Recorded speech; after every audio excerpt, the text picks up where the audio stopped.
Good day everyone. இன்றைக்கி நம்ம என்ன பார்க்க போகிறோம்னா காஸ்டிங்கோட மார்க் டெஸ்ட் 1 செப்டம்பர் 2026 MTP 1 தான் பார்க்க போகிறோம். இதில் ஃபஸ்ட்டில் இருந்து இந்த கொஷின் பேப்பர் ஃபுல்லாக சால்வ் பண்ண போகிறேன். கேஸ் சினாரியோ 1க்கு போகலாம். ஓகே, கேஸ் சினாரியோ 1 என்ன கொடுத்துருக்காங்கன்னா, Aarav industrial designs பிவிடி limited headquartered in Ghaziabad is engaged in manufacturing specialty chemicals used in the paints, laminates and adhesives industry. The company operates a continuous two-stage production system. The company produces a base intermediate resin called phenolic resin base in the first stage. So first stage la avanga enna pandranga phenolic resin base என்றதை create பண்றாங்க. This intermediate product can either sold directly or further processed into a laminated resin compound. So இதில் என்னென்னா phenolic resin பேஸ்ன்றது தான் இனிஷியலாக நம்மளுக்கு வர product. So அதை நம்ம ஃபர்தர் ப்ராசஸ் பண்ணோன்னா நம்மளுக்கு இந்த ப்ராடக்ட் கிடைக்கும். ஸோ இது நம்ம கேஸ் சினாரியோவிலேருந்து என்ன தெரிஞ்சுக்கலான்னா, இது வந்து ஜாயிண்ட் ப்ராடக்ட் பை ப்ராடக்ட் அப்படின்னு சொல்லி தெரிஞ்சுக்கலாம். ஓகே, தென் இந்த கொஷின் வந்து ஃபுல்லாக ப்ராசஸ் பண்ணக்கு முன்னாடி இது ஃபஸ்ட்டு என்ன சாப்டர்னு தெரிஞ்சிருச்சு. ஸோ லாஸ்ட்டாக இதில் என்னென்ன கொஷின்ஸ் கேட்டிருக்காங்கன்னு பார்த்துட்டு அதுக்கேற்ற மாதிரி குயிக்காக மூவ் பண்ணலாம். Okay, first what is the cost per KG of phenolic resin base in stage 1? So stage 1ல் வெயிட்டட் ஆவரேஜ் காஸ்ட் மெத்தடில் ஃபெனோலிக் ரெசின், அதாவது ஃபஸ்ட்டு நம்மளுக்கு வர ப்ராடக்டோடைய காஸ்ட் பர் கேஜி கேட்டிருக்காங்க. Okay, and total value of completed during the month. Total value of, so round off the intermediate calculation to the decimal 3 decimal places. Okay, total value of the output completed. So completed output odia total value எவ்வளோன்னு கேட்டிருக்காங்க. and the value of closing work in progress for the month. So closing work in progress ன்னு கேட்கும்போது நம்மளுக்கு என்ன தெரியும்னா, இதில் process அக்கௌண்ட்டும் இருக்குது. ஓகேங்களா, அப்போ ப்ராசஸ் அக்கௌண்ட்டும் இருக்குது, ஜாயிண்ட் ப்ராடக்ட் பை ப்ராடக்ட்டும் இருக்குது. இந்த கொஷினில் கேஸ் சினாரியோவில் இந்த 2 சாப்டர்ஸுமே இருக்குது. ஸோ ப்ராசஸ் அக்கௌண்ட் இது 3மே வந்து ப்ராசஸ் அக்கௌண்ட்டில் வருது. ஏன்னா வெயிட்டட் ஆவரேஜ் மெத்தட் கேட்டிருக்காங்க, அதோட total value of output, total value of closing work in progress கேட்டிருக்காங்கன்னா இந்த 3மே process account. And incremental profit or loss on further processing. So incremental loss profit or loss on further processing na idu joint product by product ude question. Processing 1,20,000 kgs of phenolic resin base into laminated resin compound. Okay, incremental profit or loss in mode joint product by product ku vandirudhu. And what is the minimum acceptable selling price per kg of laminated resin compound for additional production using spare capacity? So 2 question process அக்கௌண்ட்லேயும் 2 question joint product and by ப்ராடக்ட்லேயும் கேட்டிருக்காங்க. இப்போ நம்ம கொஷினை ஃபுல்லாக படிப்போம். ஓகேங்களா, first அது என்ன சாப்டர்னு பார்த்துட்டு கீழே என்ன ஷார்ட்டாக கேட்டிருக்காங்கன்றதை பார்த்துட்டு நம்ம பார்த்தோம்னா டேரெக்டாக நம்ம ஆன்சர் கேல்குலேட் பண்ணுறது குயிக்காக கேல்குலேட் பண்ணலாம். இப்போ கொஷினில் நம்மளுக்கு என்ன கொடுத்துருக்காங்கன்னா, stage 1 production data and cost data are given for the month just ended. So இந்த மந்த் ஸ்டேஜ் 1க்கு வந்து என்னெல்லாம் வந்து செலவு இருக்குன்ட்டு, ரா மெட்டீரியல் இன்புட் வந்து 2,20,000 kg and opening work in progress வந்து 100% materials completed, conversion 60% completed. So opening WIP வந்து 50,000 kgs and introduced வந்து 2,20,000 kgs and output transferred or sold. So output transfer ஆனது 1,70,000 kg and closing work in progress 40,000 kg. Normal process வந்து 20% of current inputன்னு சொல்லி கொடுத்துட்டாங்க. இப்போது இதை வச்சு நம்ம ப்ராசஸில் என்ன கண்டுபிடிக்கலாம்னா, ஸ்டார்டிங்கில் ஈக்குவலண்ட் யூனிட்ஸ் கண்டுபிடிக்கலாம் ஸ்டார்டிங்கில். அதுக்கப்புறமா என்னென்ன காஸ்ட் ஆகிருக்கு, ரா மெட்டீரியலுக்கும் கன்வர்ஷன் காஸ்ட்டுக்கும் கரண்ட் மந்தில் எவ்வளோ காஸ்ட்டு அண்ட் ஓப்பனிங்கில் வந்து அவங்களுக்கு எவ்வளோ காஸ்ட் இன்கர் ஆகிருக்கு அப்படின்னு சொல்லி கொடுத்துருக்காங்க. முக்கியமாக இதில் ஸ்க்ராப் இருக்கான்னு சொல்லி பார்க்கணும். ஏன்னா செகண்ட் ஸ்டெப்பில் ப்ராசஸ் அக்கௌண்ட் போடும்போது நம்ம ஸ்க்ராப் அட்ஜஸ்ட் பண்ணணும். ஸோ ஸ்க்ராப் இருக்கான்னு சொல்லி சைட் பை சைட் செக் பண்ணிக்கோங்க. The intermediate product can be sold in the open market at 1.8 per kg. So intermediate ப்ராடக்ட்டுன்னு சொல்லி அவங்க என்ன சொல்கிறாங்கன்னா, ஃபர்தர் ப்ராசஸ்டு ப்ராடக்ட், அதாவது இந்த லேமினேட்டட் ரெசின் காம்பவுண்டை வந்து அவங்க எவ்வளோக்கு சேல் பண்ண போகிறாங்கன்னா 1.8 ருபீஸ்க்கு அவங்க சேல் பண்ணலாம் அப்படின்னு சொல்கிறாங்க. Can be sold in the open market. Out of the total production 50,000 kgs were sold directly. So இதுதான் வந்து முக்கியமான பாயிண்ட். என்னென்னா 50,000 kgs அவங்க டைரக்ட்லி சோல்ட் பண்ணிட்டாங்க. அதாவது என்ன, first stage 1 production of the phenolic resin பேஸ்லேயே வந்து அவங்க 50,000 kg வந்து சேல் பண்ணிட்டாங்க. while 1,20,000 kg were transferred to the second process. சரி, இப்போ 1,20,000 kg மட்டும் தான் உங்கள் செகண்ட் ஸ்டேஜுக்கு ஃபர்தர் ப்ராசஸ்க்கு எடுத்துகிட்டு போகிறாங்க. ஃபர்தர் ப்ராசஸில் இருக்கிற டீட்டெயில்ஸ் கொடுத்துருக்காங்க. ஸோ இது எல்லாமே ஜாயின்ட் ப்ராடக்ட் பை ப்ராடக்ட் பற்றின டீட்டெயில்ஸ் தான். The further processing details in the finished compounding unit are as follows. In this stage, the additional materials such as fillers and additives are introduced, resulting in an output where each kilogram of the phenolic resin base yields 2 kg of laminated resin compound. அதாவது என்ன சொல்லியிருக்காங்கன்னா, first ஸ்டேஜில் இருக்க ப்ராடக்ட்டை நம்ம வந்து further process பண்ணும்போது நமக்கு 2 kgs of the further product கிடைக்குது. ஃபெனாலிக் ரெசின் பேசஸ் 1 kgயை நம்ம ப்ராசஸ் பண்ணும்போது நமக்கு 2 kg of laminated resin compound கிடைக்கிது. The finished product is sold at 2.4 kg in the market. Okay, so அப்போ வந்து லேமினேட்டட் ரெசின் காம்பவுண்டை வந்து அவங்க சோல்ட் பண்ணும்போது 2.4 per kgக்கு சோல்ட் பண்ணுறாங்க.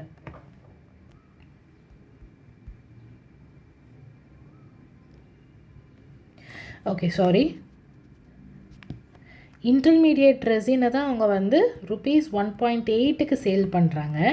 லேமினேட்டட் ரெசினை வந்து அவங்க 2.4 per kgக்கு சேல் பண்ணுறாங்க. ஸோ இன்டர்மீடியேட் ப்ராடக்ட்னு அவங்க சொன்னது ஃபெனோலிக் ரெசின் பேஸு தான். ஓகே,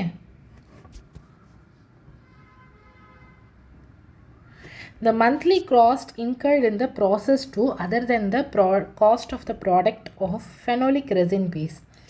ஸோ ப்ராசஸ் 2ல் மந்த்லி காஸ்ட் எவ்வளோ இன்கர்ட் ஆச்சு other than cost of phenolic resin base. Resin பேஸை தவிர மிச்சம் இருக்கிற காஸ்ட் என்ன காஸ்ட்னா மெட்டீரியல் காஸ்ட்டு, ப்ராசஸிங் காஸ்ட்டு. 1,20,000 kgsக்கு இருந்ததுன்னா மெட்டீரியல் காஸ்ட் 1,50,000, ப்ராசஸிங் காஸ்ட் 1,30,000. இதே ஃபுல் கெப்பாசிட்டி 1,60,000 kg ஃபுல் கெப்பாசிட்டியாக இருந்ததுன்னா material cost 2 lakh, processing cost 1,55,000. Management is currently evaluating the operational efficiency and profitability decisions based on the above information. They are particularly interested in determining the cost per unit of the intermediate product and valuation of the completed output and the work in progress profitability of further processing. So ஒரு கம்ப்ளீட்டாக process அக்கௌண்ட்டும் joint product by product அக்கௌண்ட்டும் போடுங்க அப்படின்றது தான் mean பண்ணுறாங்க. So நம்மளுக்கு phenolic resin பேஸோட சேல் ப்ரைஸ் வந்து கொடுத்துட்டாங்க ₹1.80ன்னு சொல்லிட்டு. ஆனால் நம்மள்கிட்ட காஸ்ட் கண்டுபிடிக்க சொல்கிறாங்க. Okay, using weighted average method. Weighted average cost method வச்சு கம்ப்ளீட்டட் யூனிட்ஸோட வேல்யூ, க்ளோசிங் ஒர்க் இன் ப்ராக்ரஸோட வேல்யூ இது எல்லாத்தையும் கண்டுபிடிக்க சொல்கிறாங்க. ஃபஸ்ட்டு நம்ம என்ன பண்ணிக்கலாம், ஒரு ப்ராசஸ் அக்கௌண்ட்டுக்கு போட்டுக்கலாம். ப்ராசஸ் அக்கௌண்ட்டில் statement of equivalent units production, நான் இங்கே ரஃபாக தான் போடுறேன். Okay, statement of equivalent units production, equivalent production. So equivalent units கண்டுபிடிக்கிறதுக்கு நம்ம என்ன பண்ணுவோம்னா ஸ்ட்ரெயிட்டாக போட்டுட்டு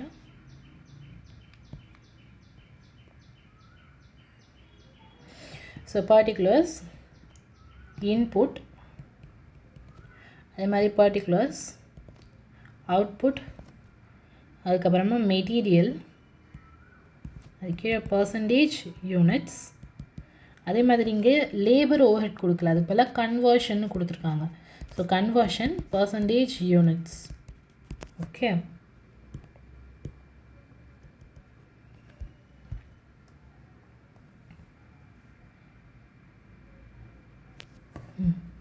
ஃபஸ்ட்டு பர்டிகுலர்ஸில் என்னெல்லாம் வந்து input, opening work in progress நமக்கு இன்புட் எவ்வளவு 50,000 kg.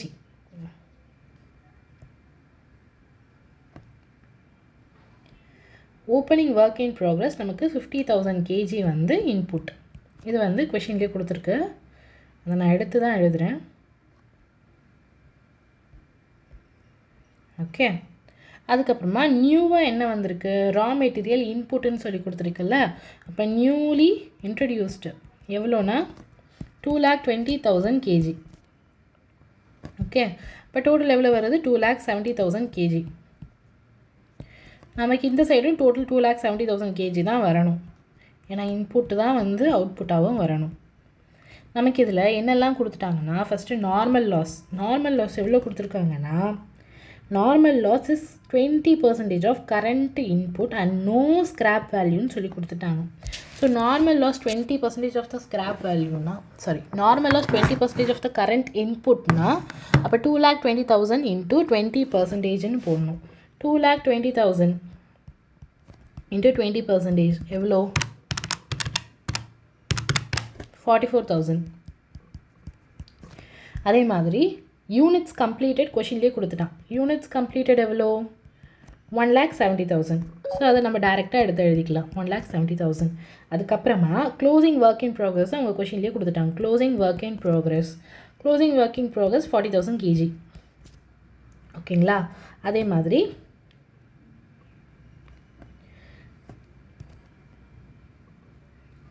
நார்மல் லாஸ் எழுதிட்டோம். இப்போ நம்ம டோட்டல் பண்ணி பார்த்தோம்னா நமக்கு 44,000, 1,70,000 ப்ளஸ் 40,000 வந்து 2,54,000 தான் வருது.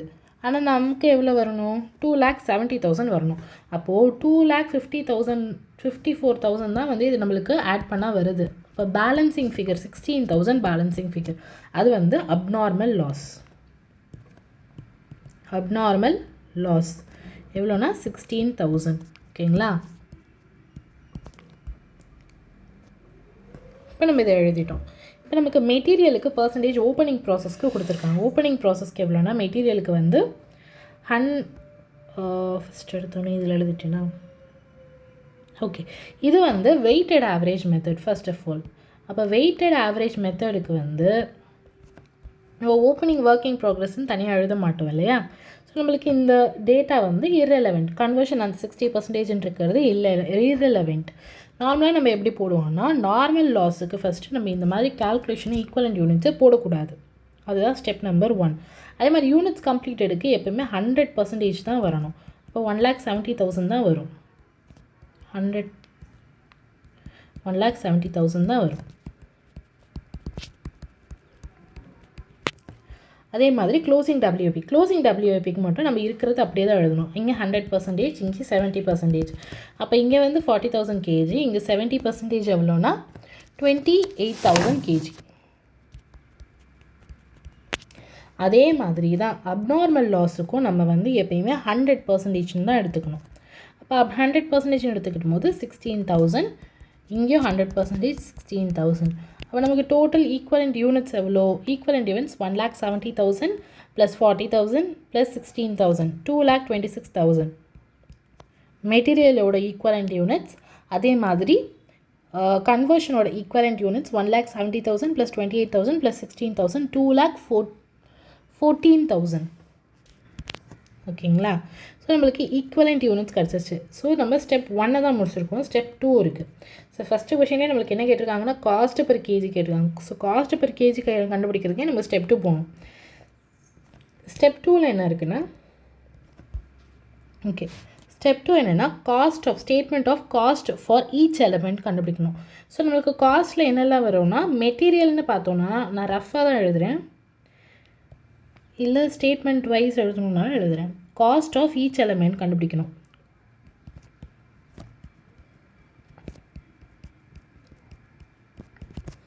ஓகே. இப்போ நமக்கு மெட்டீரியலோட காஸ்ட் வந்து என்ன காஸ்ட் இருக்குன்னா, நமக்கு ஏற்கனவே இருக்கிற காஸ்ட் வந்து கரண்ட் மந்தோட காஸ்ட் வந்து 88,000, ப்ரீவியஸ் மந்தோட காஸ்ட் வந்து 25,000. இது ரெண்டுமே இருக்குது. 88,000 ப்ளஸ் 25,000, இது ரெண்டும் சேர்த்து தான் டோட்டல் காஸ்ட்டு. மெட்டீரியல் காஸ்ட் வந்து 1,13,000. இது ரெண்டுத்தையும் சேர்த்தோன்னா 1,13,000 டோட்டலாக. ஓகேங்களா. இது வந்து நான் கீழே ரஃபாக வச்சுக்கிறேன்.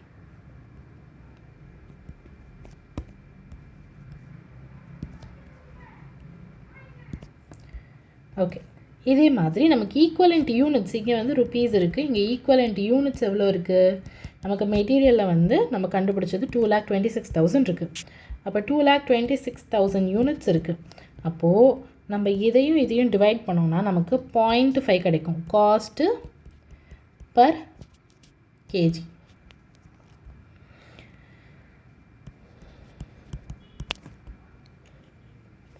$1,13,000 divided by 2,26,000 போட்டோம்னா 0.5 kg. அதே மாதிரி கன்வர்ஷனுக்கு எழுதும் போது எப்படி எழுதுவோம்னா 1,20,000 + 15,000 1,20,000 + 15,000 எவ்வளோனா 1,35,000. அதே மாதிரி நம்மளுக்கு இங்கே எவ்வளோ யூனிட்ஸ் இருக்குது 2,14,000 யூனிட்ஸ் இருக்குது. இப்போது 1,35,000 divided by 2,14,000 எவ்வளோ நமக்கு 0.631 வரும் per kg. இப்போ நம்ம இது ரெண்டுத்தையும் டோட்டல் பண்ணோம்னா நமக்கு ₹1.131 per kg வருது. ஸோ மெட்டீரியலையும் கன்வர்ஷன் காஸ்ட்டையும் நம்ம ஆட் பண்ணோம்னா நமக்கு ₹1.131 per kg வருது. ஸோ நம்மளுக்கு ஃபஸ்ட் ஒனுக்கு ஆன்சர் கிடச்சிருச்சு ₹1.13. Okay, and next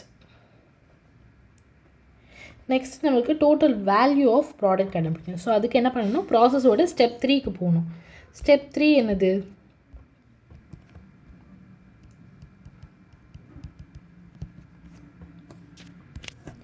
statement of apportionment of cost. Okay, அப்போர்ஷன்மெண்ட்டில் ஃபஸ்ட்டு நம்ம எவ்வளோ, இது வந்து வெயிட்டட் ஆவரேஜ் மெத்தட். ஸோ நம்ம ஒர்க் இன் ப்ராக்ரஸ்க்கு நம்ம கண்டுபிடிக்க தேவையில்லை, ஒர்க் கம்ப்ளீட்டடுக்கே போட்டுக்கலாம். டேரெக்டாக ஒர்க் கம்ப்ளீட்டடுக்கு போட்டோன்னா நமக்கு மெட்டீரியலுக்கு எவ்வளோ, கன்வர்ஷனுக்கு எவ்வளோன்னு தெரிஞ்சிடும். மெட்டீரியலுக்கு வந்து நமக்கு ஈக்குவலண்ட் யூனிட்ஸ், மெட்டீரியல் கன்வர்ஷன். இப்போது மெட்டீரியல் நமக்கு ஈக்குவலண்ட் யூனிட்ஸ் எவ்வளோனா 1,70,000, கன்வர்ஷனுக்கு 1,70,000. யூனிட்ஸ் கம்ப்ளீட்டடில் நமக்கு 1,70,000 தான் வந்து units. So first equivalent units எழுதும் போது 1,70,000 1,70,000 எழுதிக்கலாம். அதே மாதிரி காஸ்ட் பர் யூனிட் எவ்வளோ நம்ம கண்டுபிடிச்சது 0.631 கண்டுபிடிச்சது. இப்போ நம்ம இது ரெண்டுத்தையும் மல்டிப்ளை பண்ணி காஸ்ட்டு கண்டுபிடிக்கலாம். 1,70,000 × 0.5 வந்து 85,000. அது மாதிரி 1,70,000 × 0.631 ஓகே 1,07,270. இப்போ இது ரெண்டுத்தையும் ஆட் பண்ணோன்னா 1,07,270 + 85,000 ரெண்டுத்தையும் ஆட் பண்ணோன்னா நமக்கு 1,92,270 கிடைக்கும். தென் ஒர்க்ஸ் கம்ப்ளீட்டட் கண்டுபிடிச்ச மாதிரி க்ளோசிங் ஒர்க் இன் ப்ராக்ரஸும் கொஷினில் கேட்டிருக்காங்க. ஸோ அதையும் நம்ம சேர்த்து கண்டுபிடிச்சிடலாம். இப்போ இதுக்கு வந்து நமக்கு ஆன்சர் தெரிஞ்சிருச்சா 1,92,270 சொல்லிட்டு. அதே மாதிரி க்ளோசிங் ஒர்க் இன் ப்ராக்ரஸ்க்கும் கண்டுபிடிக்கணும். இங்கே நமக்கு மெட்டீரியல் எழுதணும், மெட்டீரியல் கன்வர்ஷன். ஸோ அதோட ஈக்குவலண்ட் யூனிட்ஸ் எவ்வளோ க்ளோசிங் ஸ்டாக் வந்து 40,000 28,000. இப்போ க்ளோசிங் ஸ்டாக் வந்து 40,000 28,000.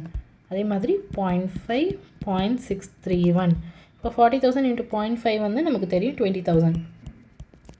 அதே மாதிரி 28,000 × 0.631 28,000 × 0.631 வந்து 17,668. இப்போ ரெண்டுத்தையும் ஆட் பண்ணோன்னா 37,668. நம்மளுக்கு எக்ஸாக்ட் ஆன்சரே கொடுத்துருக்காங்க, ரவுண்ட் ஆஃப் கூட பண்ண தேவையில்லை. 37,668 round off intermediate calculation to the 3 decimal places. Okay, இப்போ நமக்கு ஃபஸ்ட்டு 3யோட ஆன்சர் கிடச்சிருச்சு. ஸோ நம்ம நெக்ஸ்ட்டு போட போகிறது ஜாயின்ட் ப்ராடக்ட் அண்ட் பை ப்ராடக்டோட சம்மு தான். ஸோ நம்மளுக்கு நெக்ஸ்ட் என்ன கேட்டிருக்காங்கன்னா இன்க்ரிமெண்டல் ப்ராஃபிட் ஆர் லாஸஸ் கண்டுபிடிக்கணும்னு சொல்லியிருக்காங்க. Incremental profit or loss on further processing கண்டுபிடிக்கணும். ஓகே, அப்போ அதுக்கு என்ன பண்ணலாம், statement showing comparative data. First வந்து நம்ம வந்து சேல் ஆஃப்டர் ப்ராசஸ் எவ்வளோ வருதுன்னு பார்க்கணும். அதாவது அவங்க ஃபர்தர் ப்ராசஸ் பண்ணுறதுக்கு முன்னாடியே சேல் பண்ணால் எவ்வளோ அமௌண்ட் வருது, எவ்வளோ ப்ராஃபிட் வருது அப்படின்னு சொல்லி பார்க்கணும். ஏன்னா இங்கே நம்மளுக்கு கொஷினில் என்ன கேட்டிருக்காங்கன்னா இன்க்ரிமெண்டல்னு கேட்டிருக்காங்க. இன்க்ரிமெண்டல் எவ்வளோன்னு தெரிஞ்சுக்கணுன்னா ஃபஸ்ட்டு சேல் ஆஃப்டர் ப்ராசஸ் என்னன்னு தெரியணும். அதனால தான் நம்ம ஃபஸ்ட்டு சேல் ஆஃப்டர் ப்ராசஸ் போடுறோம். இப்போ சேல் எவ்வளோன்னு கேட்டிங்கன்னா நம்மளுக்கு எவ்வளோ சேல் பண்ணியிருக்காங்கன்னா 1,20,000 kg. நமக்கு வந்து அவுட்புட் வந்து 1,70,000 kg. ஓகேங்களா? இதில் அவங்க ஏற்கனவே கொஷினில் கொடுத்துருக்காங்க 1,20,000 kg were transferred to the second stage, 50,000 kg were sold directly அப்படின்னு சொல்லி கொடுத்துட்டாங்க. ஸோ இந்த 1,70,000 kgயில் தான் 50,000 அவங்க உடனே சேல் பண்ணுறாங்க, 1,20,000 kgயை ஃபர்தர் ப்ராசஸ் பண்ணுறாங்க. ஸோ இங்கே வந்து நம்ம அந்த 1,20,000 kgக்கு தான் வந்து நம்ம கன்சிடர் பண்ணுறோம். என்ன கன்சிடர் பண்ணுறோன்னா முக்கியமான பாயிண்ட் இது தான்.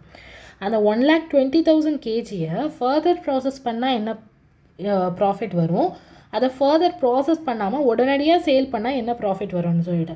ஸோ நம்ம இதில் அங்கே 50,000 kg எடுக்கக்கூடாது, 1,20,000 kgக்கு தான் நம்ம வந்து இந்த கம்பேரட்டிவ் டேட்டாவே போடுறோம்.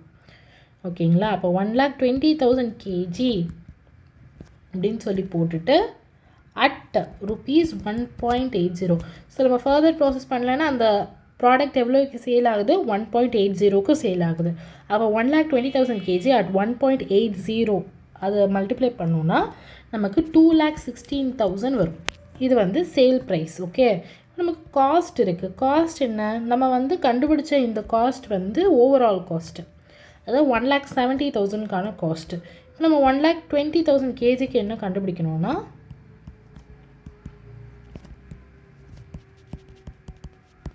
மல்டிப்ளை பண்ணோன்னா நமக்கு வந்து 1,35,720 கிடைக்கும். அப்போது இது ரெண்டுத்துக்கும் இருக்கிற ப்ராஃபிட் எவ்வளோ, 80,280. ஓகேங்களா?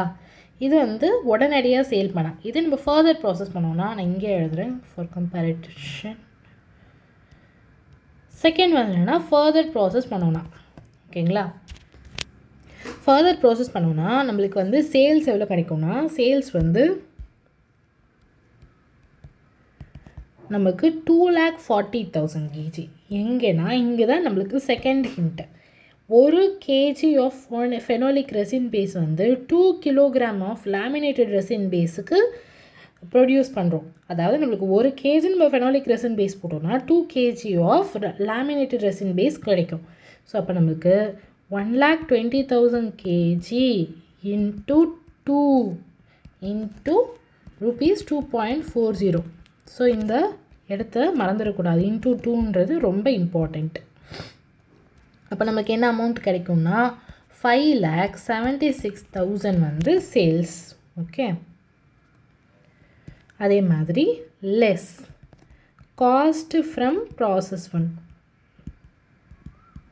அதை நம்ம டேரெக்டாகவே போட்டுடலாம். ஏன்னா இங்கே கண்டுபிடிச்சோம்ல 1,35,720, அதுதான் காஸ்ட் ஃப்ரம் ப்ராசஸ் 1. ஏன்னா ப்ராசஸ் 1 பண்ணால் தான் நம்ம ப்ராசஸ் 2 பண்ண முடியும். ஸோ ஃபஸ்ட்டு ப்ராசஸ் 1ஓட காஸ்ட் எடுத்து எழுதிடுறோம்.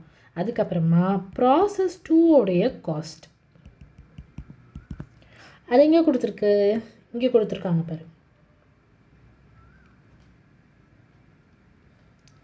1,20,000 kgக்கு வந்து நம்ம ப்ராசஸ் பண்ணும் பொழுது அதுக்கு மெட்டீரியலில் 1,50,000ம் ப்ராசஸிங் காஸ்ட் 1,30,000ம் ஆகும் அப்படின்னு சொல்லி கொடுத்துட்டாங்க. ப்ராசஸ் 2ல் வந்து நமக்கு என்ன காஸ்ட்டுன்னு 1,20,000 kgக்கே கொடுத்துட்டாங்க.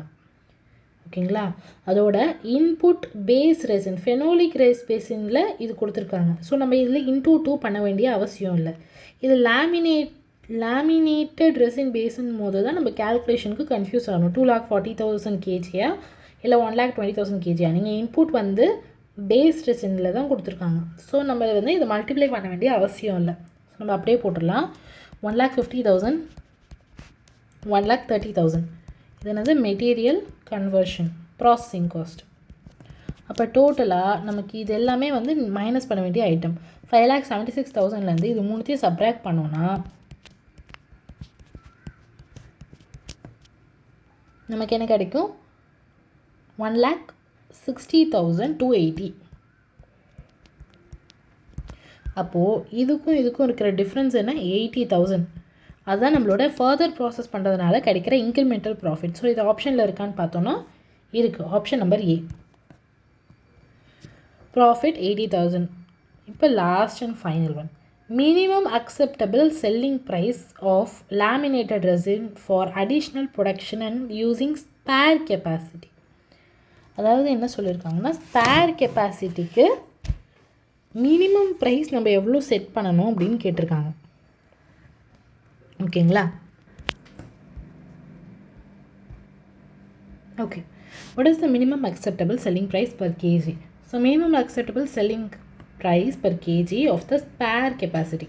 ஃபஸ்ட்டு ஸ்பேர் கெப்பாசிட்டி என்ன? எங்கள் கொஷினில் நமக்கு 1,60,000 கேஜி தான் ஃபுல் கெப்பாசிட்டின்னு கொடுத்துட்டாங்க. நம்ம இது வரைக்கும் கண்டுபிடிச்சது 1,20,000 கேஜி. 1,20,000 கேஜிக்கு தான் வந்து நம்ம ஃபர்தர் ப்ராசஸ் பண்ணலாமா இல்லை சேல் ஆஃப்டர் ப்ராசஸ்ன்னு சொல்லி நம்ம ஆல்டர்னேட்டிவ்ஸ் கண்டுபிடிச்சி ப்ராஃபிட் கண்டுபிடிச்சோம். இப்போ பேலன்ஸ் இருக்க ஸ்பேர் கெப்பாசிட்டினா என்ன? இதுக்கு அடுத்து 1,20,000 கேஜிக்கு மேலே இருக்கிற பேலன்சிங். அப்போ பேலன்ஸ் எவ்வளோ இருக்குன்னா 40,000 கேஜி பேலன்ஸ் இருக்குது. ஸோ அந்த 40,000 கேஜிக்கு வந்து மினிமம் செல்லிங் ப்ரைஸ் தான் நம்ம எவ்வளோ வைக்கலாம் அப்படின்னு சொல்லி கொஷினில் கேட்டிருக்காங்க. So cost of processing remaining 40,000 KG further. So இந்த 40,000 கேஜிக்கு வந்து முதல்ல என்னென்ன காஸ்ட் இருக்குதுன்னு பார்க்கணும். ப்ராசஸ் 1ஓட காஸ்ட்டு ஃபஸ்ட்டு இருக்குது. ஸோ ப்ராசஸ் 1ஓட காஸ்ட் எவ்வளோ? 40,000 இன்டூ rupees 1.131 நம்ம இங்கே கண்டுபிடிச்சோம் இல்லையா, 1.131. ஸோ இந்த காஸ்ட் ஃபஸ்ட்டு ப்ராசஸ் 1க்கு வந்து 40,000 இன்டூ 1.131, அப்போ வந்து 45,240. அதே மாதிரி additional material cost and additional இங்கே வந்து 1,20,000 கொடுத்துருக்கு, இங்கே 1,60,000 கொடுத்துருக்கு. ஸோ பேலன்சிங் தான் வந்து 40,000க்கான இந்த டிஃப்ரென்ஸ் வந்து 1,20,000 கேஜிக்கும் 1,60,000 கேஜிக்கும் இருக்கிற டிஃப்ரென்ஸ் 40,000 கேஜி. அப்போ 40,000 கேஜிக்கு எக்ஸ்ட்ரா காஸ்ட் எவ்வளோனா இதோட டிஃப்ரென்ஸ் தான். ஓகே, அப்போது டிஃப்ரென்ஸ் இன் மெட்டீரியல் வந்து additional material cost additional processing cost எவ்வளோனா 50,000 25,000. ஓகே, தென் இதற்கு அப்புறம் தான் முக்கியமான ஒரு ஸ்டெப் இருக்குன்னா ஆப்பர்ச்சுனிட்டி காஸ்ட்டு. ஏன்னா இது நம்ம ஃபஸ்ட்டு ப்ராசஸ்லேயே ப்ராசஸ் 1லேயே நம்ம சேல் பண்ணாமல் ஃபர்தர் ப்ராசஸ் பண்ணுறதுனால நமக்கு இருக்கிற லாஸ் ஆஃப் ஆப்பர்ச்சுனிட்டி எழுதணும். அது எப்படி கண்டுபிடிக்கிறது அப்படின்னா, ஃபஸ்ட்டு ப்ராசஸ் பண்ண நம்ம எவ்வளோக்கு சேல் பண்ணியிருப்போம்? 1.8 rupeesக்கு சேல் பண்ணியிருப்போம். அதோட காஸ்ட் எவ்வளோ? நமக்கு 1.131.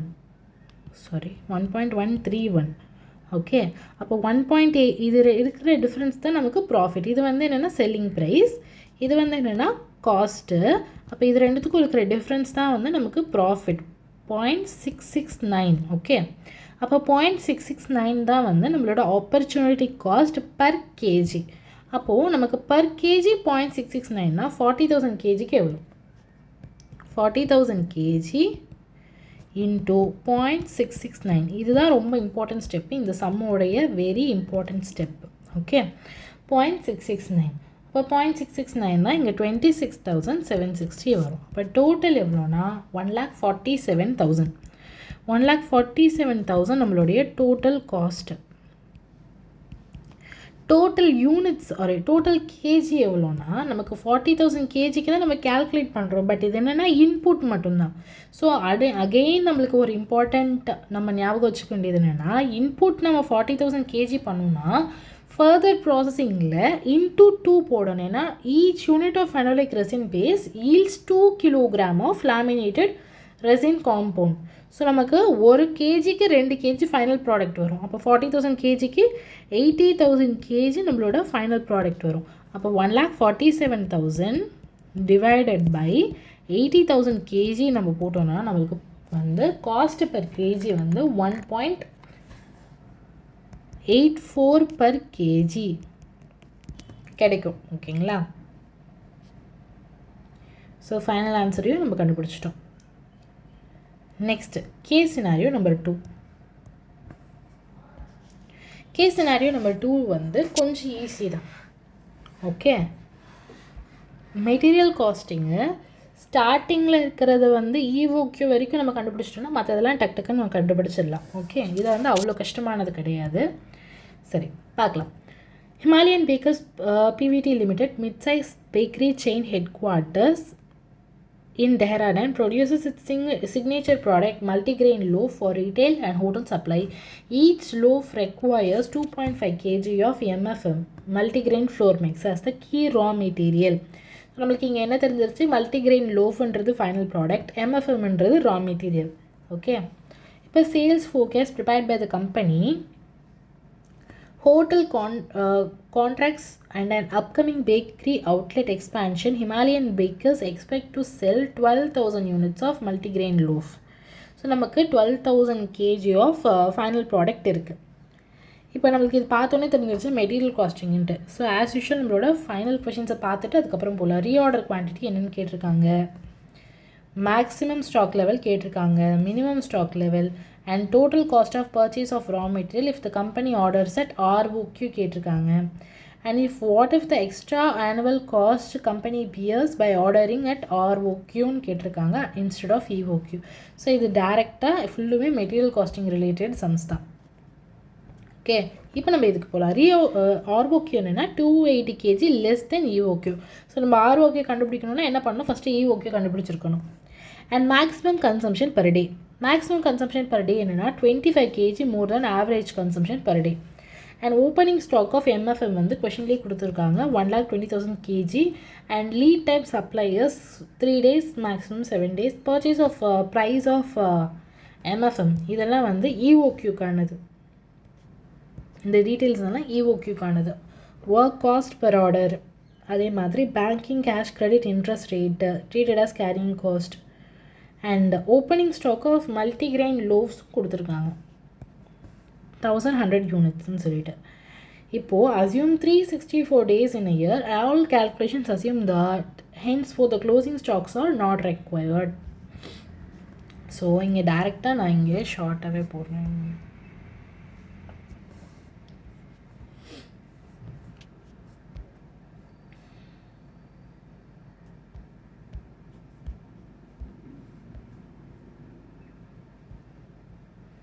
ஓகே, case study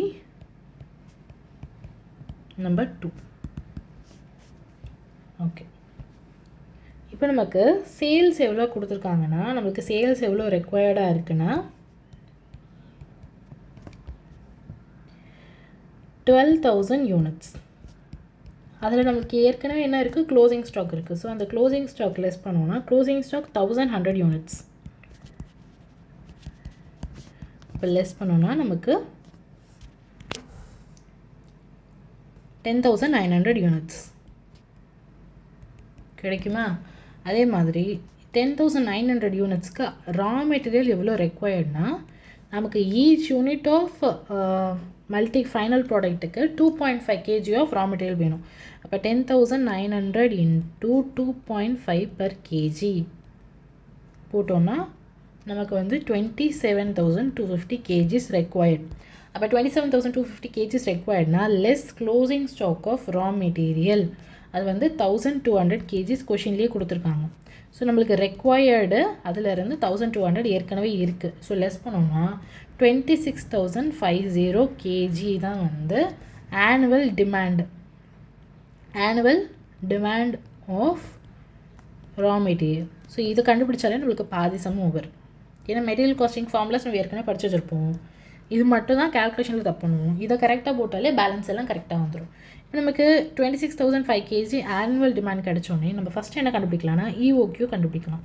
EOQ கண்டுபிடிக்க என்ன பண்ணுவோம், 2 into annual demand 26,050 kg into ordering cost எவ்வளோனா 540 rupees 540 divided by rupees 95 into 14.4%. ஓகே, ஸோ இதை நீங்கள் டேரெக்டாக கேல்குலேட்டர்லேயே போட்டுடலாம். 13.68 95 into 14.4% வந்து 13.68. 2 into 26,050 into 540 இதுக்கு ரூட் எடுத்தோன்னா இது வந்து 1434 kg EOQ. அப்போ இஓக்யூ வந்து நம்ம 1434 kgன்னு கண்டுபிடிச்சிட்டோம். இப்போ ஆர்ஓக்யூ என்ன, கொஷினில் என்ன கொடுத்துருக்கு, ROQ is 280 kg less then EOQ. அப்போ 1434 kg மைனஸ் 280 kg தான் வந்து ஆர்ஓக்யூ. அப்படின்னா எவ்வளோன்னா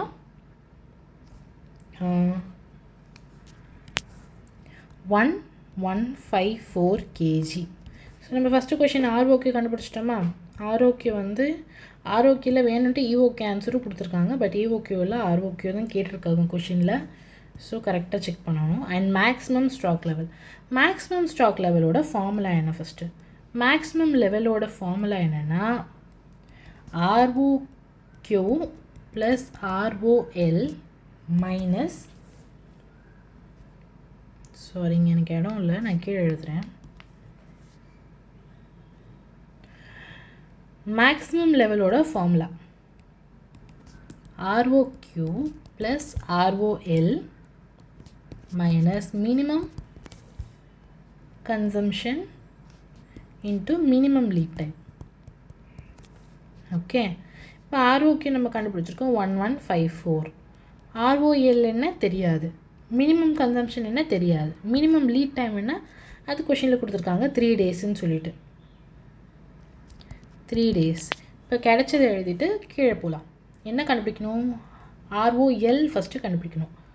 ஆர்ஓஎல் என்னது, maximum consumption into maximum lead time. இதுலேயும் நம்மளுக்கு என்ன தெரியாது, மேக்ஸிமம் கன்சம்ஷன் தெரியாது. மேக்ஸிமம் லீட் டைம் மட்டும்தான் கொஷினில் இருக்குது, 7 days போட்டுட்டு இப்போது கன்சம்ஷன் கண்டுபிடிக்கலாம். கன்சம்ஷன் இப்போது நமக்கு கொஷினில் என்ன கொடுத்துருக்காங்கன்னா ஆவரேஜ் கன்சம்ஷனை விட மேக்ஸிமம் கன்சம்ஷன் 25 kg அதிகமாக இருக்கும். ஆவரேஜ் கன்சம்ஷன் எப்படி கண்டுபிடிக்கணும்னா நம்மளுடைய annual demand divided by number of days in a year போட்டோன்னா நம்மளுக்கு ஆவரேஜ் கன்சம்ஷன் வந்துடும். ஆனுவல் டிமாண்ட் எவ்வளோ நம்ம கண்டுபிடிச்சா 26050 kg divided by number of days in a year. நம்ம கொஷினில் ஸ்பெசிஃபிக்காக கொடுத்துருக்காங்க 364ன்னு சொல்லிட்டு நம்ம அதை தான் யூஸ் பண்ணணும், 364 days. அப்போ நம்மளுக்கு ஆவரேஜ் கன்சம்ஷன் எவ்வளோ வருதுன்னா 71.565 kgன்னு வருது. இது நம்ம ரவுண்ட் ஆஃப் பண்ணலை, ஏன்னா எனக்கு எக்ஸாக்ட் ஆன்சர் வேணுன்றதுக்காக நான் இது ரவுண்ட் ஆஃப் பண்ணாமல் வச்சுருக்கேன். நம்மளுக்கு ஆவரேஜ் கன்சம்ஷன் கிடச்சிருச்சு. ஸோ ஆவரேஜ் கன்சம்ஷனை விட மேக்ஸிமம் கன்சம்ஷன் 25 kg வந்து ஜாஸ்தியாக இருக்கும்னு சொல்லி கொடுத்துருக்காங்க. இப்போ 71.565 உடைய 25 kg ஆட் பண்ணோன்னா 71.565 kg plus 25 kg equal to 96.57 kg. Okay, maximum கண்டுபிடிச்சிட்டோம். இப்போ மினிமம்க்கு எப்படி பண்ணுவோம், உங்களுக்கு மினிமம் கன்சம்ஷன் கண்டுபிடிக்கிறதுக்கு maximum consumption plus minimum consumption by 2. நம்மளுக்கு இங்கே ஆவரேஜ் தெரியும் 71.565, மேக்ஸிமம் தெரியும் 96.57 ப்ளஸ் மினிமம் பை 2. ஸோ இதை நம்ம ப்ராசஸ் பண்ணோன்னா 2 × 71.65 போட்டுட்டு அதை மைனஸ் பண்ணோன்னா நமக்கு வந்து ஆன்சர் கிடைக்கும்.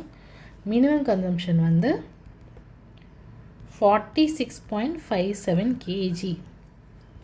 Okay,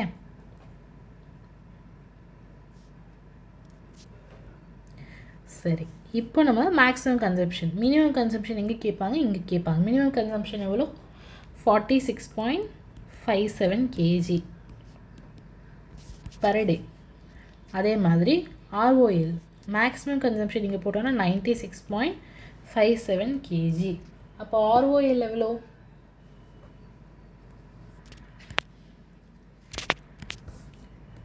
676 kg approx. அதே மாதிரி ஆர்ஓஎல் நம்ம கண்டுபிடிச்சிட்டோம் 676. இப்போ நம்ம இதோட டோட்டல் என்னென்னா மேக்ஸிமம் கன்சம்ஷனுடைய மேக்ஸிமம் லெவலோட 1690 kg approximate. ஓகே,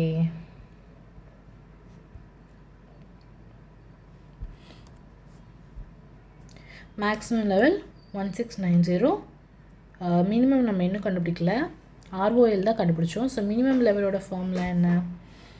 மினிமம் லெவலோட ஃபார்முலா என்னென்னா ROL minus average consumption into average lead time.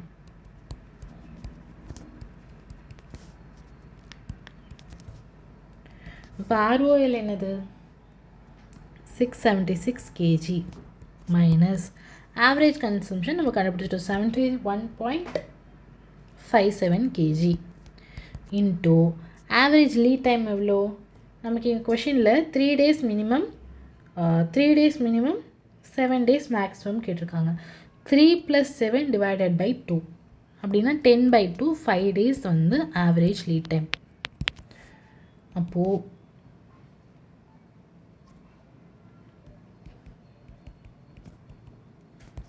அப்ராக்சிமேட்டாக 318 kg minimum level. Answer check பண்ணலாமா? எக்ஸாக்டாக மேட்ச் ஆகிடுச்சு. இப்போ total cost of raw material, purchase cost of raw material if orders at ROQ. ROQவில் order பண்ணோன்னா நமக்கு எவ்வளோ காஸ்ட் ஆகுது அப்படின்னு கேட்டிருக்காங்க. ஓகே, ROQவில் நமக்கு எவ்வளோ காஸ்ட் ஆகுது அப்படின்னு பார்த்தோன்னா ஃபஸ்ட்டு பர்ச்சேஸ் காஸ்ட்டு எவ்வளோ? ROQ வந்து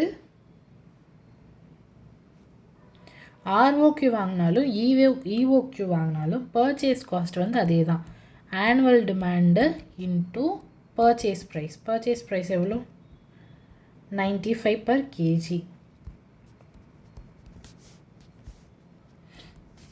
24,74,750. அதே மாதிரி ஆர்டரிங் காஸ்ட்டு. ஆர்டரிங் காஸ்ட்டு அவங்க வந்து கொஷினில் இதெல்லாம் ரவுண்ட் ஆஃப் பண்ணதுனால ஆன்சர்ஸில் கொஞ்சம் சேஞ்ச் வருது. ஓகே, நான் டேரெக்டாக போட்டால் கொஞ்சம் வேரியேஷன் வரும். எப்படின்னா 26,050 டிவைடட் பை 1154 kg அப்படி போட்டுட்டு அவங்க நம்பர் ஆஃப் ஆர்டர்ஸ் கேல்குலேட் பண்ணி அந்த number of orders into order per order cost 540 multiply பண்ணுறாங்க. ஆனால் நான் இங்கே டேரெக்டாக இப்படியே போட்டு ₹540 போடுறேன். ஸோ டோட்டலில் வந்து கொஞ்சம் சேஞ்சஸ் வரும். அந்த சேஞ்சஸ் கூட வரக்கூடாதுன்னா நம்பர் ஆஃப் ஆர்டர்ஸ் ஃபஸ்ட்டு கண்டுபிடிச்சிட்டு அதுக்கப்புறமா நம்ம இந்த மாதிரி போடலாம், இன்ட்டு ஆர்டரிங் காஸ்ட் போடலாம். இப்போ எனக்கு 12,420. அது மாதிரி கேரியிங் காஸ்ட் வந்து 1154 kg divided by 2 average inventory into 13.68. நம்ம 95 into 14.4% தான் கேரியிங் காஸ்ட்டோட வேல்யூ. அதை நம்ம EOQலே கண்டுபிடிச்சிட்டோம் 13.68ன்னு சொல்லிட்டு. அந்த வேல்யூ 7,893. அப்போ வந்து நமக்கு 24,95,063 கிடைக்கும். ஓகே, இப்போ when purchasing ROQ and EOQ. ROQவில் வாங்கினா நமக்கு இதோட காஸ்ட் வந்து ஃபஸ்ட்டு இதை செலக்ட் பண்ணிப்போம். இதோட காஸ்ட் வந்து 24,95,663. Okay, and one purchasing ROQ and EOQ எவ்வளோ காஸ்ட் வருதுன்னு சொல்லி பார்ப்போம். Number of orders should be rounded off to next whole number. Extra annual cost the company bears by ordering ROQ instead of true EOQ.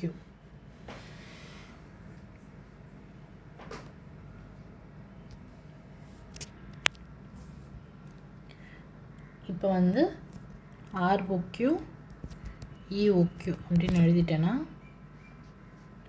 First purchase price எடுக்க தேவையில்லை. ஏன்னா purchase price ரெண்டுத்துக்கும் காமனாக தான் இருக்கும். அன்லெஸ் நமக்கு கொஷினில் டிஸ்கவுண்ட் ஏதாவது கொடுத்துருந்தா தான் பர்ச்சேஸ் ப்ரைஸ் சேஞ்ச் ஆகும். ஸோ நம்ம பர்ச்சேஸ் ப்ரைஸ் எடுக்க தேவையில்லை. ஃபஸ்ட்டு ஆர்டரிங் குவான்டிட்டி எழுதிக்கிறேன் 1154,1434. ஓகே, ஆர்டரிங் காஸ்ட்டு நான் எல்லாமே டேரெக்டாக போடுறேன். ஸோ அதோட ஆன்சர்ஸ் கொஞ்சம் சேஞ்ச் ஆகும். ஓகே, இப்போது 26,050 டிவைடட் பை 1154 இன்ட்டு 540 இப்படி போட்டேன்னா 12,420. அது மாதிரி 26,050 டிவைடட் பை 1434 இன்ட்டு 540 அப்படி போட்டேன்னா 10,260. அது மாதிரி கேரியிங் காஸ்ட் வந்து 54 divided by 2 into 13.68 அப்படின்னா 7893. அதே மாதிரி இங்கே 1434 divided by 2 into 13.68 அப்படின்னா இங்கே வந்து 9089. அப்போ டோட்டலாக நமக்கு இதுவும் இதுவும் இதுவும் இதுவும் டோட்டல் பண்ணோன்னா 20,313 20,669. ஸோ இதோட டிஃப்ரென்ஸ் பார்த்தோம்னா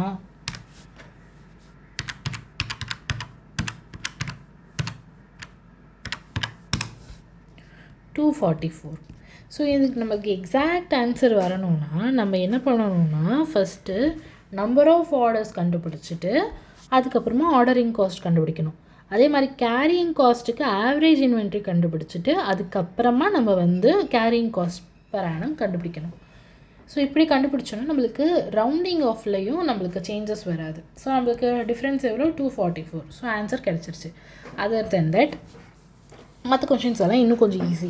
okay, the companies prepares a quotation of a customized engineering product.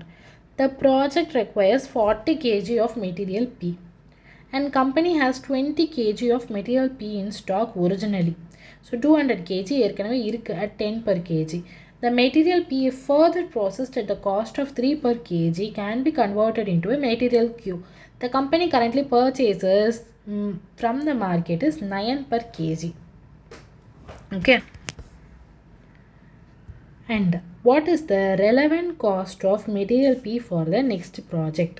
So relevant cost na enna, if further process na நமக்கு வந்து material Q கிடைக்கும். இதே further process பண்ணலனா material P இருக்கும். ஓகே, நம்மளுக்கு relevant costனு எதை சொல்கிறாங்கன்னா ஆப்பர்ச்சுனிட்டி காஸ்ட்டு தான் கேட்டிருக்காங்க. ஸோ நம்ம 11th கொஷனில் ஆப்பர்ச்சுனிட்டி காஸ்ட்டு தான் கண்டுபிடிக்கணும். ஏன்னா நம்ம மெட்டீரியல் பியாவே சேல் பண்ணோன்னா மெட்டீரியல் கியூ பண்ண முடியாது, ஃபர்தர் ப்ராசஸ் பண்ண முடியாது. மெட்டீரியல் கியூவாக ஃபர்தர் ப்ராசஸ் பண்ணோன்னா மெட்டீரியல் பியாக சோல்வ் பண்ண முடியாது. ஸோ இதை வந்து ஆப்பர்ச்சுனிட்டி காஸ்ட் தான் கண்டுபிடிக்க சொல்லியிருக்காங்க. So purchase price of material Q வந்து ₹9. Purchase price of material Q ₹9. அதே மாதிரி further processing of material B ₹3. இது ரெண்டுத்தையும் லெஸ் பண்ணோன்னா நமக்கு ₹6 வந்து ஃபர்தர் ப்ராசஸிங் காஸ்ட்டுன்னு சொல்கிறாங்க, ஆப்பர்ச்சுனிட்டி காஸ்ட்டுன்னு சொல்கிறாங்க. இது வந்து opportunity cost ₹6. Purchase price of material Q minus processing cost of material B equal to ₹6 per kg. அப்போது நமக்கு இங்கே ஏற்கனவே எவ்வளோ கேஜி இருக்குது, ரெலவெண்ட் காஸ்ட் ஆஃப் 40 kg தான் கேட்டிருக்காங்க. ஏன்னா இந்த project requires 40 kg of material B. So அந்த 40 kgக்கு தான் கேட்டிருக்காங்க. அப்போ 40 kg இன்ட்டு ₹6 வந்து ₹240. இது கொஞ்சம் டிஃப்ரெண்ட்டான கொஷினு, எக்ஸாமுக்கு முன்னாடி ஒரு தடவை பார்த்துக்கோங்க. இதில் வந்து நமக்கு ஈஸி, வெரி ஈஸி. நம்ம கொஷின் நம்பர் 12 வந்து போட்டோன்னா கொஷின் நம்பர் 12 என்ன கேட்டிருக்காங்க,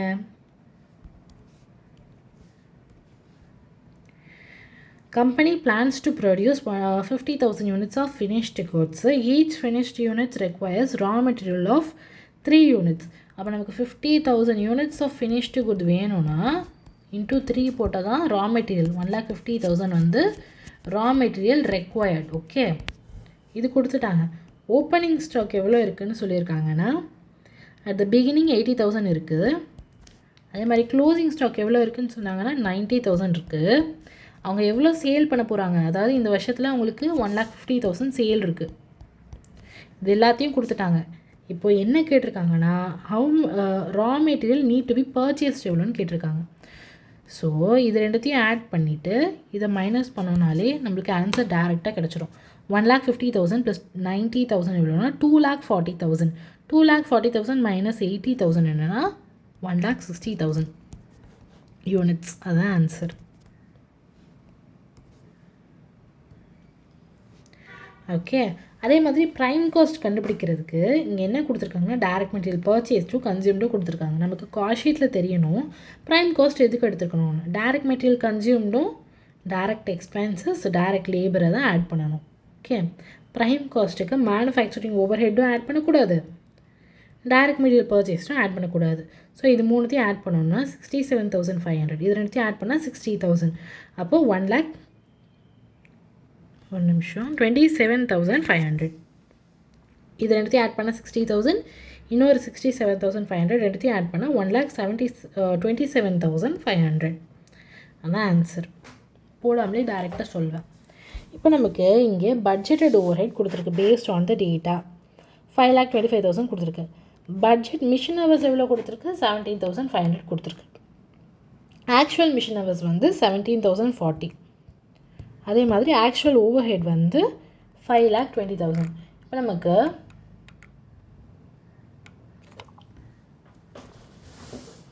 ஆக்சுவல் ஓவர் ஹெட் வந்து 5,20,000. ஆனால் absorbed minus under or over அப்சார்ப்னு கண்டுபிடிக்கணும். இப்போ வந்து நமக்கு மிஷின் ஹவர்ஸ் காமன் கிடையாது. இது வந்து 17,500 மிஷின் ஹவர்ஸ்க்கு, இது வந்து 17,040 மிஷின் ஹவர்ஸ்க்கு. அப்போ நம்ம என்ன பண்ணணும்னா முதல்ல இந்த வேல்யூவை கன்வெர்ட் பண்ணணும். ஓகேங்களா?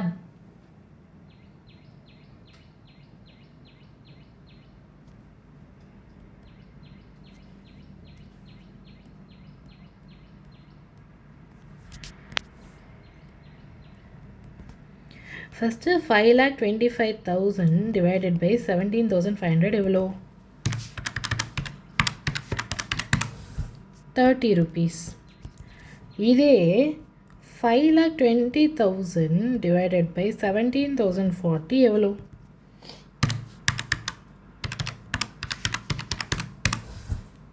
30.51. ஓகே, அப்போ இங்கே எக்ஸ்ட்ராவாக தான் ஆயிருக்கு காஸ்ட்டு. அப்போ கம்மியாக வரக்கூடாது, எக்ஸ்ட்ராவாக தான் வரணும்.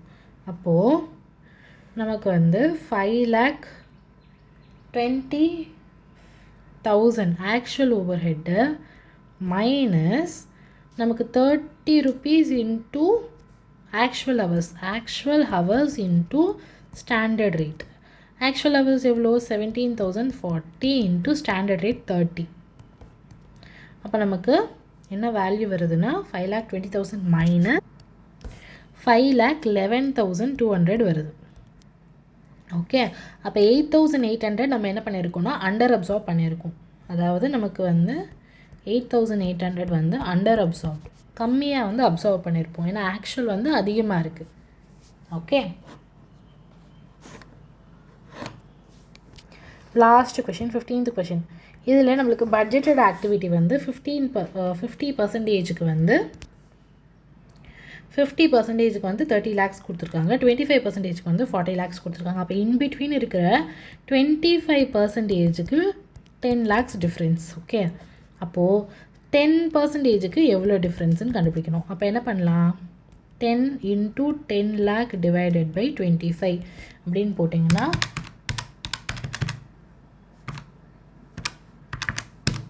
4 lakh வரும். ஸோ அந்த 4 lakh இது வந்து என்னென்னா 10%க்கு.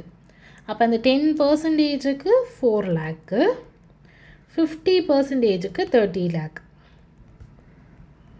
ரெண்டுத்தையும் ஆட் பண்ணோன்னா 60%க்கு 34 lakh. அதுதான் ஆன்சர். டைரெக்டாக கேல்குலேட் பண்ணியாச்சு. ஸோ இது வந்து பார்ட் 1 வீடியோவாக எடுத்துக்கோங்க. பார்ட் 2 நான் டிஸ்கிரிப்டிவ் ஆன்சர்ஸ் ஷேர் பண்ணுறேன். ஓகே, இதுவே 1 hour வீடியோ ஆகிடுச்சு. ஸோ நான் டிஸ்கிரிப்டிவ் ஆன்சர்ஸ்க்கு தனியாக வரேன், தனியாக இன்னொரு வீடியோ போடுறேன். தேங்க்யூ.